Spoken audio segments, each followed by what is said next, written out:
This is section 6.2. We're going to look at the definite integral. There we go. So students will find, nope, they won't. Students will define and approximate a definite integral as the limit of Riemann sums. Find a definite integral using the limit of Riemann sums and form Riemann sums from a table.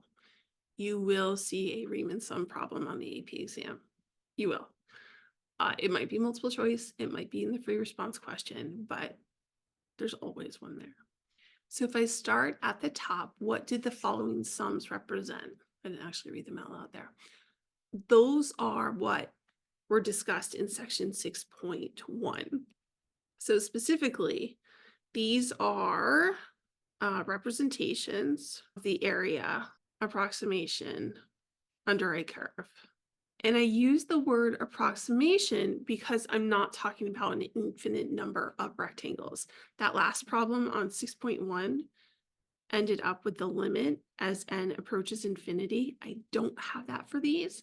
So these are all for a set number of rectangles. It doesn't have to be the exact area. These are approximations. So Riemann sums, we have three different options, and I did allude to them yesterday a little bit, or at least two of them. We have our left endpoint, we have a right endpoint, and we have a midpoint. So what do I mean by those things? The left endpoint is where the left corner runs into that curve. A right endpoint is where the right corner of the rectangle runs into the curve, and a midpoint is where the middle one runs into the curve. You could be asked to do any of these. It's entirely possible. So I know yesterday was a little fuzzy and quite abstract. I hope you find this much more concrete.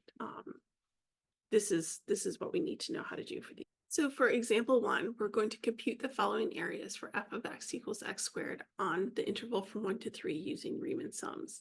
So R, L, and M represent right hand, left hand, and midpoint. The 4, the 6, the 6, those are the number of rectangles that we're going to have. So I find that it's helpful to start these with a picture, just to see what's going on. Do you have to draw a picture for all of these? No, but sometimes it can be helpful. So if f of x equals x squared, I'm going to plot just a couple points for myself. I know it's a parabola. I know it opens up, and I know it goes through the origin. And in fact, I'm just going to do that for all of these. Not real accurate. They don't need to be. I just need something to visualize in my head. So for the first one, R4. R4 means that I have 4 partitions, and I'm going between 1 and 3. That's the area that we're focused on. So I know that gets split in half, this gets split in half, and this gets split in half. And because it's R, it's the right-hand corner that determines the height. So instead of dealing with all the sigma stuff, because we might forget that, just remember that you have the area of 4 rectangles. What's the area of the rectangle? It's base times height or length times width, however you have that memorized. But we do need our delta x for the width. So the delta x is going to be 3 minus 1 divided by 4, which is 1/2. So that means that every single rectangle has a width of 1/2. So this might not be the best way to do it, but sometimes I like most straightforward. That makes more sense in my brain. Okay, so I have width. Let me switch colors here. I have the width, the width, the width, and the width. And then we need the height for each one of these. Width times height, or length, or whatever you're calling it. I mean, I should take one from each formula. So the height actually comes from that right-hand side and where it hits the curve. So those are my 4 rectangles. If you notice, I'm not using this first one. That would be a left-hand side, and we don't need it. So the height comes from the actual function. So the first height that we need is right here at 1.5. So I want the function evaluated at 1.5. And then the second rectangle has a height that gets evaluated at 2. So f of 2. And this is just using f of x is equal to y, the same idea. The third one is over here at 2.5. So I've got f of 2.5. And then I have f of 3. So those are my 4 rectangles. And I'm using the right-hand side to determine the height in each case. So what do I do with these? Well, if f of x is equal to x squared, f of 1.5 would be 1.5 squared. So we have to go through and square each one of these things. So 2 squared is 4. That's super easy. 3 squared is 9. 2.5 squared, I think, is 6.25. And 1.5 squared, I feel like that's not 225, is it? 2.25. Oh, please. Yes, we were correct. 2.25. In front of each of these, we still have that 1/2.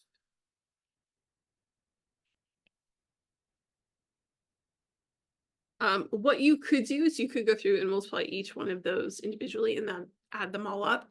If they have equal widths, you can also factor that 1/2 to the front. You don't have to. It's just another way to look at the problem. Depending on what numbers they give you, might make the arithmetic faster here or there. So just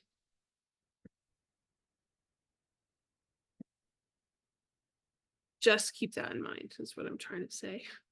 What do I have? 13 and 8 is 21 and another 0.5. So whatever that works out to be, half of 21.5. So 10.75, I think. Maybe. If I'm wrong, forgive me. But this would be an approximation. So it's not the actual area under the curve, but it is the sum of all of these areas, of all 4 of these rectangles. So the other ones work exactly the same way. You just would use different points to find your height for each one. So this left-hand rectangle that we have, we're still going between 1 and 3. This time we have 6 partitions. So each of these get split into thirds. In order to find the delta x would be 3 minus 1, this time divided by 6. 2 over 6 is 1/3. So that means that they all have a width of 1/3. And there are 6 of them. So instead of writing this version for all 4, I'm actually going to jump down to this one. So they each have a width of 1/3.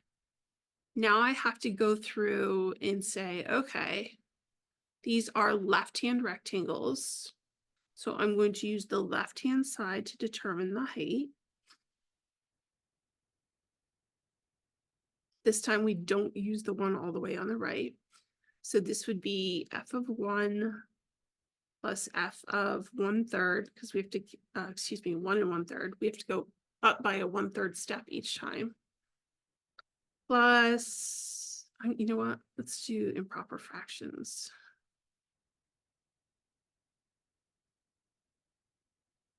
Let's call this one 4/3. F of 5/3 plus f of 6/3, which is really 2, plus f of 7/3 plus f of 8/3. We don't need 9/3, which is 3, again, because that's the right hand side, and we're looking at left hand limits here, or left hand heights. So each one of those would now go into my x squared formula. So I've got 1 plus 16 over 9 plus 25 over 9 plus 4 plus 49 over 9 plus 64 over 9. You can add all those together. It's too early in the morning for me to add those together right now. You can add them all together, multiply by 1/3, and that would be your left-hand approximation. Now, is it going to be close to that 10.75? It should be in the ballpark. Would it be greater than 10.75 or less than 10.75? It's definitely going to be less, because if you look at these rectangles, they're all too short. So I have these little gaps at the top that aren't getting counted. So therefore I know that this is an underestimate. The first one goes higher than the curve, so I know that one's an overestimate instead. And then for the midpoint, same idea. You're still going to make 6 between 1 and 3. This one's actually kind of icky. I'm going to change it because we'd have to do the midpoint of all 6 of those. So I would need not the 1 and the 1 and 1/3. I would have to use 1 and 1/6 and 1 and 3. Yeah, let's not do that. So I'm going to change the problem. Let's make this instead M2.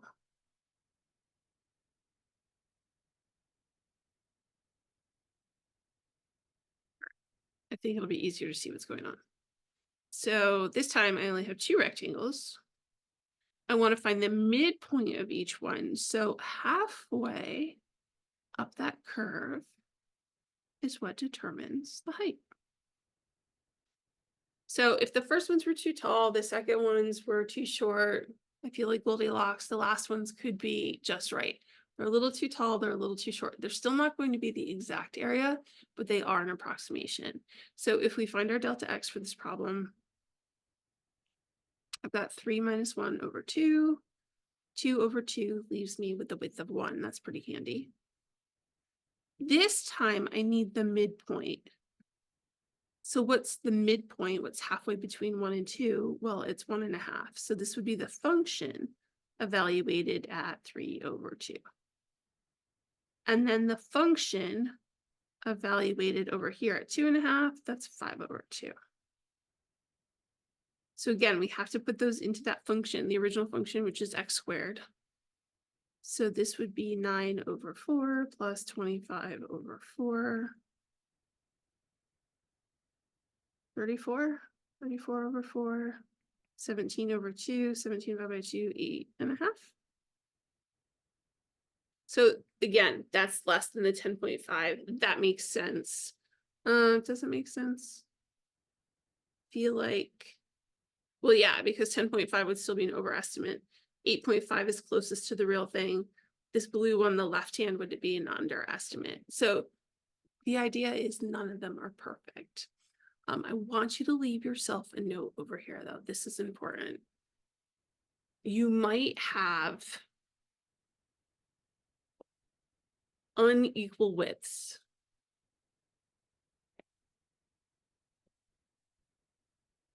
On that AP exam. And I say might, you're probably going to have unequal widths. So that delta x becomes a different conversation. The delta x isn't the same for each of those rectangles anymore. Now we have a width of 1, and we have a width of 3, and then we have a width of 2. They like to do that on the AP exam for whatever reason. So delta x we use when we have equal widths, but be prepared to solve some of these with unequal widths. Trapezoidal sums. So the area of a trapezoid is given. The height of the trapezoid will always be the change in x. The y values will be used for B1 and B2. So this is really a trapezoid on its side. In geometry or in elementary school, we spend a lot of time on trapezoids like that. I'm doing 2 things to this trapezoid. One, making the left-hand side with 2 90-degree corners. Very much allowed. And then I'm going to tilt the whole thing up 90 degrees. So it looks like this. So it's still a trapezoid, just not the trapezoid that you may have been introduced to your whole life. So this is the height of the trapezoid. And this is base 1. And this is base 2 for this particular trapezoid. So we can find this area in between. So trapezoids are even more precise than rectangles because they don't have such a huge gap on the top that's either too tall or too short.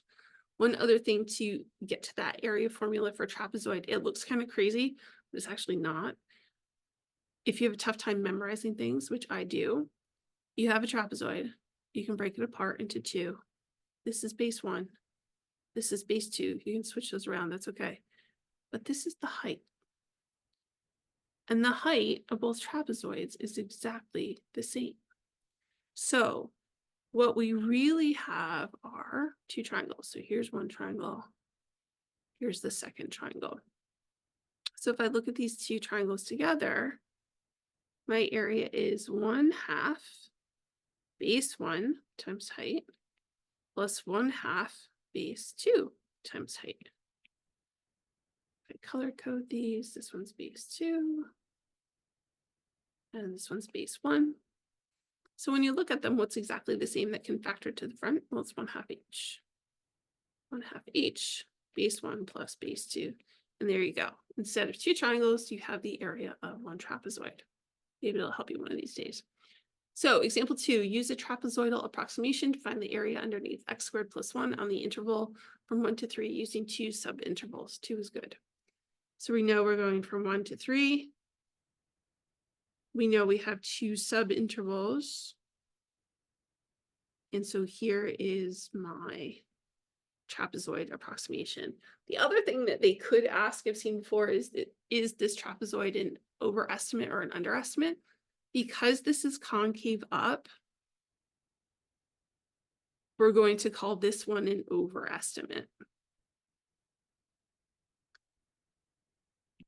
We have this little gap in here that the line goes up from the curve. So this one's an overestimate. So my trapezoid formula, it's going to be the area of the first trapezoid plus the area of the second trapezoid. This is B2 and B3. We will use all the heights for this problem. Now, if I use that same idea that I had on the left and factor out the pieces that are exactly the same, area is 1/2 height, base 1 plus base 2. Over here, I have another base 2 plus base 3. I have some like terms. 1/2 height, base 1 plus 2 base 2s plus base 3. So what's going to happen here is any interior shared sides of the rectangles gets doubled. The very, very left and the very, very right stay single. In terms of trapezoid notation, remember that this is really your delta x, and the b's are really evaluating your functions. So let's set this up here. Area is 1/2, that delta x is 1. F of x, we're going to evaluate f of 1, 2 times f of 2, plus 1 times f of 3. So 1/2 is good, 1 is good. F of 1, what do we do with that? We put it into this function. 1 squared plus 1 is 2. 2 times f of 2, that would be 2 squared is 4 plus 1 is 5. And if I put in a 3, 3 squared is 9 plus 1 is 10. Sorry, I'm out of space here. What do we have? 10 plus 10, 22. 1/2 times 22. I came up with 11. If I did that wrong, let me know. But the approximated area under the curve is 11. Great. Example 3. When I mentioned unequal widths up above, this is kind of what I was talking about here in example 3. They most often show up with a table. So finding Riemann sums from a table. This is super, super, super important. Super important. Super, super important. This is most likely the version that will show up on the AP exam. So the table shows velocity in meters per second of an object over time. Find the Riemann sum for V on the interval from 1 to 8.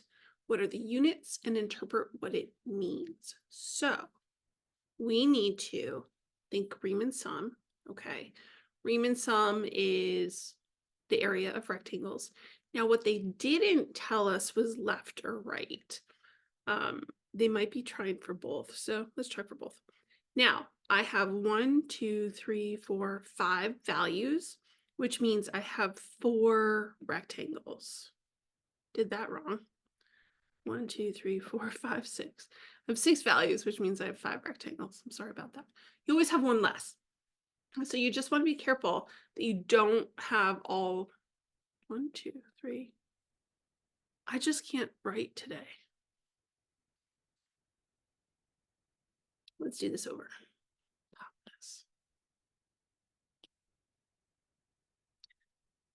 So when you look at the table, there are 1, 2, 3, 4, 5 values, which means you're going to have 1, 2, 3, 4 rectangles.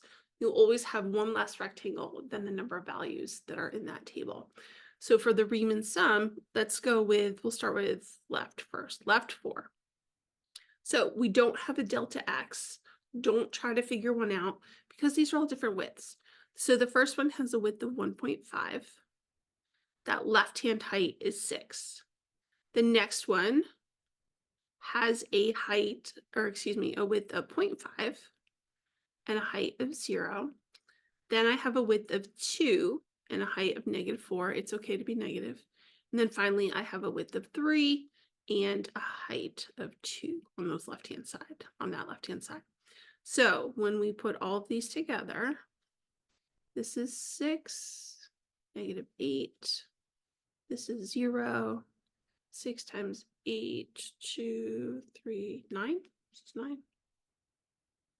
Yes. So if I put these together, I've got a -2. 9 minus 2 is 7. So L4 is equal to 7. But they didn't really specify left or right, so I'm going to do right.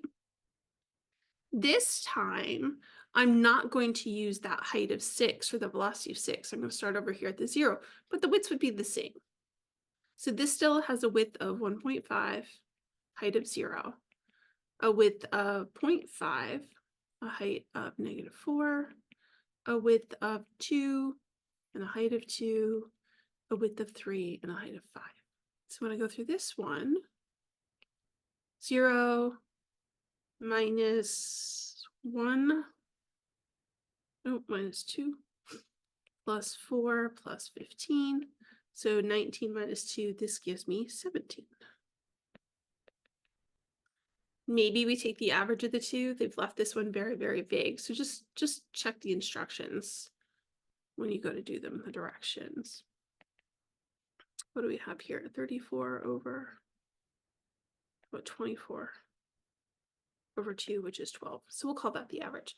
Find the Riemann sum for B on the interval. I would be totally okay if you told me 7 or 17 or the average of the two, which is 12.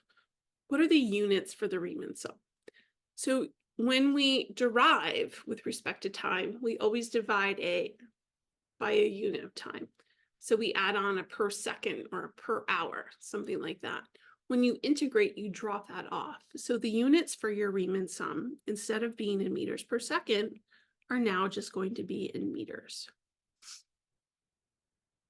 So for part C, what is the Riemann sum, or interpret the Riemann sum in the context of the problem? So in this case, I'm going to go on my 12. We have 12 meters. So you want to think total, like what happened there? So this is 12 meters moved. 12 meters displacement is probably the best word. And the other thing you want to do is list the time. So 12 meters of displacement from time equals 1 to time equals 8. And the reason why you need the time is because if I did this whole problem again, but between 2 and 9, I would have a different value. You have to be very specific about that window of time that you're using. So I know that's a little messy, but I hope that makes sense. So the definite integral, all of this has been about estimating. Let's get to the real thing. The definite integral. Suppose f is a function defined on the closed interval from a to b. If you partition a to b into n subintervals of width delta x, and choose a number u sub I in each interval to evaluate f of u sub I, and form the Riemann sum, so that's our sigma notation. If the maximum delta x approaches 0, so if the width approaches 0, they're really, really, really narrow, you're going to have lots and lots and lots of rectangles. If that limit exists and does not depend on the choice of the partition or the choice of u, then the number I is called the Riemann integral, or the definite integral of f from a to b, and is denoted by this big S symbol. That is, the integral has this as a definition. When the above limit exists, we say that f is integratable from a to b, or that the integral does exist. This is really mathy. Partition A to B into ed sub-intervals of wealth with delta x. All this means are rectangles for area. This piece means that the width of each rectangle is almost 0, meaning an infinite number of rectangles or an infinite number of partitions. Okay, good. So here's the good stuff. This is what all the second half of calculus is about. For a definite integral from a to b of f of x dx, the number a is called the lower limit of integration. The number b is the upper limit of integration. That's where we start and stop. This big S is called the integral sign. F of x is the integrand. Dx is the differentiable. No, it's not. It's the differential of the independent variable x. So this could be a dx, it could be a dt, it could be other letters as well, but that's your independent variable. The variable used in a different definite integral is an artificial or dummy variable because it may be replaced by any other symbol. So just as I was saying, dx, dt, ds, d theta, it just has to match. Whatever's inside has to match what's on the outside. All denote the definite integral of f from a to b, and if any one of them exists, they all exist and equal the same number. You'll see that with your calculator too. There's a button that has x on it, but it has x and t and theta, and I believe n. It could be any one of those letters. So properties of definite integrals. Let's do this first one. C is a constant.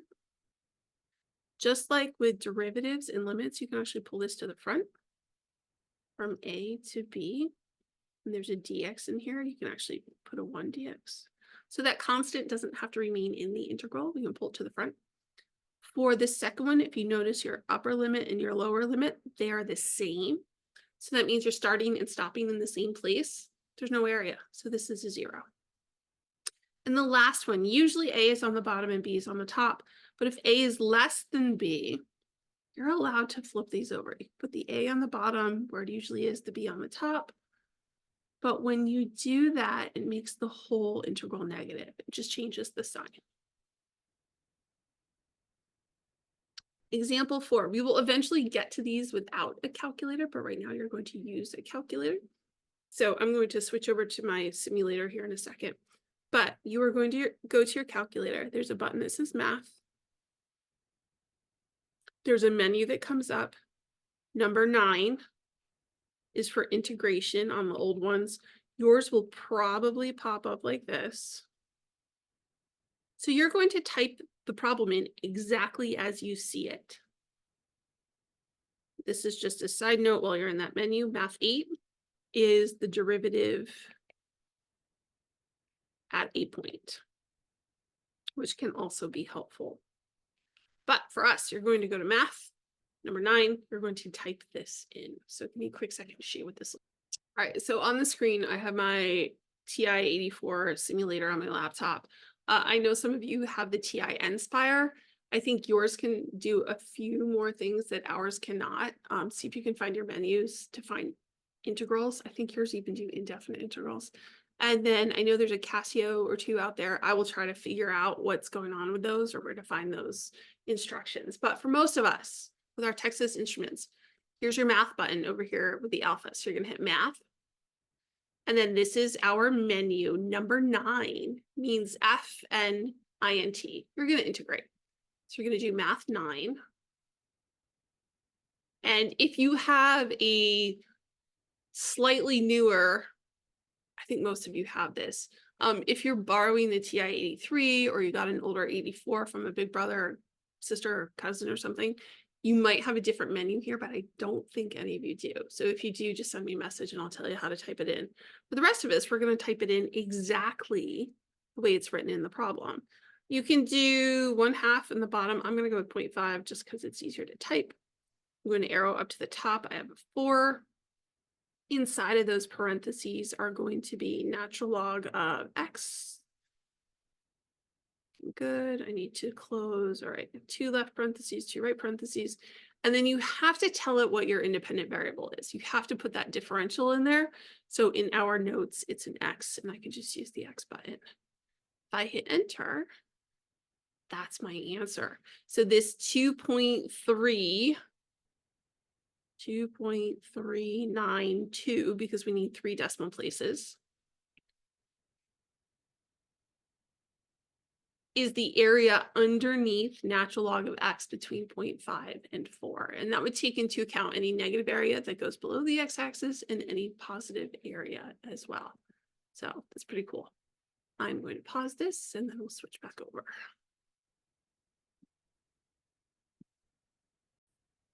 So for example 4, I just copied down my answer that was in the calculator. I left it to 3 decimal places. This is an AP rule, not my rule, it's an AP rule. So 2.392. And then this is just a quick picture of what's going on. We have our left endpoint, right endpoint, midpoint, trapezoid, and then a quick review of those rules that we talked about so far. That constant can come to the front in this first one. If I flip the boundaries, it becomes negative. We didn't get to this yet, but we will. Instead of going from A to B, you can make a stop in the middle, A to C, and then C to B. For number 4, you can add each piece individually instead of doing the whole thing. And this one we did just talk about today. If these match, the value is 0. Let me know what questions you have. I know this is tricky. I'm here. So send me an email, send me a note, send me a message, and we will figure it out. Good luck with these.